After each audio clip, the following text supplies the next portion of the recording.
Assalamualaikum warahmatullahi wabarakatuh. Perkenalkan, nama saya Febrianti Azhar Aulia. Di sini saya akan mempresentasikan tentang laporan praktek kerja lapangan saya dilakukan selama 6 bulan. Sebelumnya saya akan menjelaskan atau menceritakan tentang sedikit sejarah tentang Keraton Kasepuhan Cirebon. Dulunya Keraton Kasepuhan diberi nama yaitu Keraton Pakumwati yang didirikan oleh Raden Walang Sungsang pada tahun 1943 atau pada abad ke-15 dan dipimpin oleh Raden Walang Sungsangnya langsung. Namun, ketika anaknya atau putrinya menikah dengan Sunan Gunung Jati, tahta tersebut diberikan atau diturunkan kepada Sunan Gunung Jati, dan ketika Sunan Gunung Jati wafat, orang Belanda atau orang Nederland memasuki wilayah Cirebon dan memecah belahkan Keraton Kasepuhan menjadi dua. Yang pertama yaitu Keraton Kasepuhan dan yang kedua Keraton Kanoman. Untuk Keraton Kanoman ini dipimpin oleh Sultan Anom I dan untuk Keraton Kasepuhan dipimpin oleh Sultan Sepuh I. Dan arti dari Kasepuhan ini ialah sepuh yang paling tua dan Kanoman atau Anom yang paling muda. Jadi Keraton Kasepuhan ini bukan hanya sekedar keraton, karena sekarang sudah menjadi tempat wisata atau tempat tinggalnya keluarga keraton juga. Namun keluarga keraton juga memiliki rumah pribadi yang sudah diberikan oleh orang tuanya masing-masing. Pembimbing saya di tempat PKL ialah Bapak Raden Danung dan Bapak Iman. Jadi selama saya di sana, kegiatan saya bukan hanya sekedar memandu wisatawan, tapi saya juga melakukan bersih-bersih atau piket setiap harinya.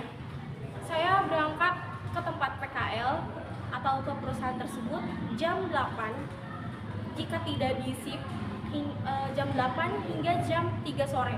Kalau di shift itu berangkat antara jam 7 atau jam 8, pulang jam 12, dan untuk shift 2-nya dari jam 12 sampai jam 4 sore.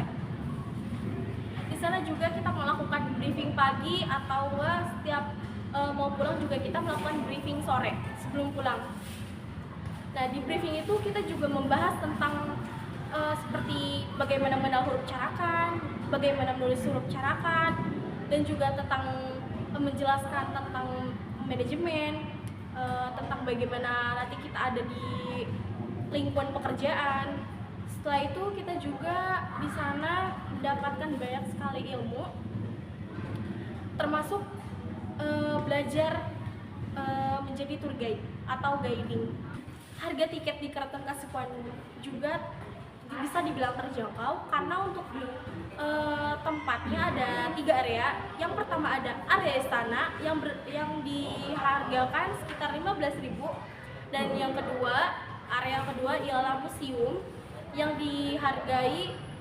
diberikan harga sekitar 20.000, dan yang ketiga ialah memasuki daerah atau komplek Dalam Agung Pakumwati yang dihargai sekitar 25.000.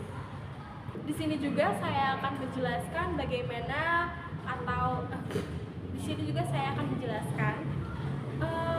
job desk saya sebagai pemandu, atau saya akan mencontohkan bagaimana saya membawa wisatawan untuk berkeliling selama di Keraton Kasepuhan, dan saya juga menjelaskan beberapa tempat-tempat yang ada di Keraton Kasepuhan, termasuk 3 area itu.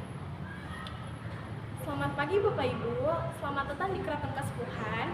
Sebelumnya Bapak Ibu jika berminat untuk saya menjadi pemandu Ibu dan Bapak, untuk bisa bukan hanya sekedar jalan-jalan saja berkeliling di Keraton Kasepuhan, tapi Bapak Ibu juga bisa mendapatkan informasi tentang Keraton Kasepuhan ini, karena di sini banyak sekali peninggalan pada zaman-zamannya Sunan Gunung Jati atau Raden Walang Sungsang. Ada banyak sekali petilasan-petilasannya. Nah, untuk area pertama itu ada Siti Inggil. Siti Inggil ini punya arti tentang Siti Inggil ini artinya tanah tinggi. Siti adalah tanah dan Inggil adalah tinggi. Dan Siti Inggil ini terdapat 5 mande. Yang pertama ada Mande Karesmen, kedua ada Mande Malang Semirang, ketiga ada Mande Pengiring, keempat Mande Semartinandu, dan kelima ada Mande Pandawa V. Setiap mande mempunyai kegunaan atau fungsi masing-masing, yaitu contohnya seperti mande karesmen. Mande ini digunakan untuk membunyikan gamelan sekaten pada tanggal 1 Syawal dan 10 Zulhijjah. Jadi untuk selama setahun dibunyikannya itu 2 kali. Dan untuk mande malam semirang biasa digunakan untuk tempat duduknya raja atau sultan dan kerabat-kerabat sultan. Dan untuk di Mande Pandawa V biasa digunakan untuk para panglima-panglima kerajaan duduk. Dan untuk di Mande Semartinandu biasa digunakan untuk menteri atau penghulu dari kerajaan. Dan yang terakhir ialah Mande Pengiring, biasa digunakan atau berfungsi untuk tempat duduknya para pengiring kerajaan. Nah, di sini juga terdapat gapura, ialah ada gapura adi dan gapura banteng. Gapura adi ini mencontohkan atau menggambarkan tentang gapura-gapura yang ada di Bali. Dan untuk gapura banteng ialah mempunyai arti seperti orang yang berani, kuat, dan mempunyai kepercayaan diri yang bagus. Nah, setelah area Stinggil, kita juga memasuki area Taman Kemandungan yang dulunya tempat penyimpanan senjata-senjata, dan di sebelah sananya terdapat sumur Kemandungan atau fungsinya untuk mencuci senjata-senjata. Namun senjata kini sudah disimpan ke dalam museum. Nah, di dalam museum ini juga terdapat satu masterpiece, ialah kereta Singabarong atau kendaraannya Sultan.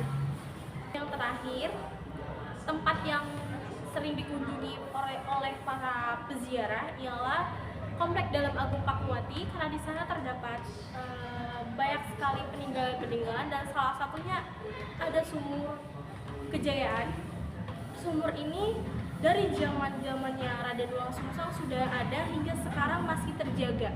Jobdesk saya juga ada beberapa yang belum saya sebutkan, contohnya seperti mengikuti eskort.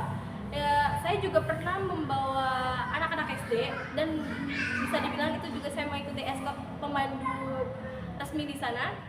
Di sana saya mengikuti pemandu resmi tapi di bagian belakang untuk menjelaskan kepada anak-anak yang ada atau berada di paling belakang.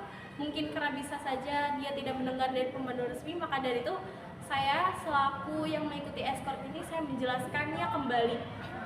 Dan pengalaman saya selama eskort sangat-sangat seru karena saya bisa mengenal berbagai macam karakter anak-anak.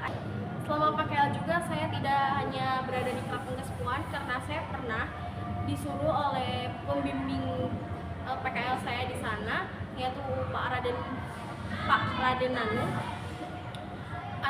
Kita bersepuluh termasuk saya disuruh untuk mengunjungi beberapa wisata yang berada di daerah kota Cirebon, tapi yang dekat dengan daerahnya yang dekat dengan Keraton Kesepuhan. Contohnya seperti Pantai Kejawanan, terus kita juga berkunjung ke Pasar Kanoman, salah satu pasar yang dekat dengan Keraton Kesepuhan. Saya juga ucapkan terima kasih untuk perusahaan atau instansi yang menerima saya untuk PKL di sana. Banyak sekali pelajaran atau ilmu-ilmu yang bisa saya ambil untuk kehidupan saya juga. Sekian presentasi dari saya. Mohon maaf bila ada kesalahan kata atau kekurangan kata.